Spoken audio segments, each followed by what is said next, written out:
Hello বন্ধুরা, তো আমি আজকে একটা বিষয় নিয়ে কথা বলবো গুরুত্বপূর্ণ। সেটা হলো গিয়ে এখন কিডনির সমস্যা প্রচুর চলছে।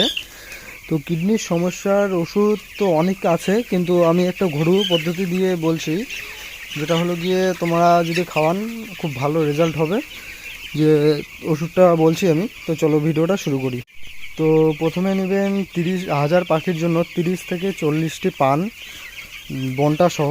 তার মধ্যে আধা কেজি গুড় দিয়ে গুড়টাকে জাল দিয়ে নেবেন। জাল দেওয়ার পরে পানগুলো ভালো করে মিক্সচার মেশিন হোক বা যেটাতেই হোক একদম থেতো থেতো করে নেবেন।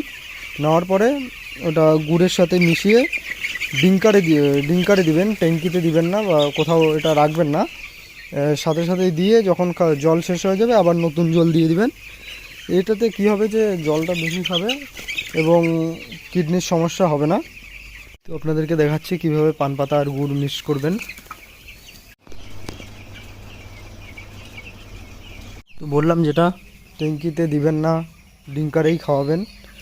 যাতে 3 ঘন্টা 4 ঘন্টার জলে সকালবেলা দিবেন। সকালবেলা দেওয়ার পরে এটা যখন জলটা খেয়ে নেবে আবার নতুন জল দিয়ে দিবেন। ভিডিওটা যদি ভালো লাগে অবশ্যই লাইক করবেন, আর আমার সাথে কেউ যদি কথা বলতে চান অবশ্যই কমেন্ট করবেন, আমি কমেন্টে রিপ্লাই দিব। ধন্যবাদ।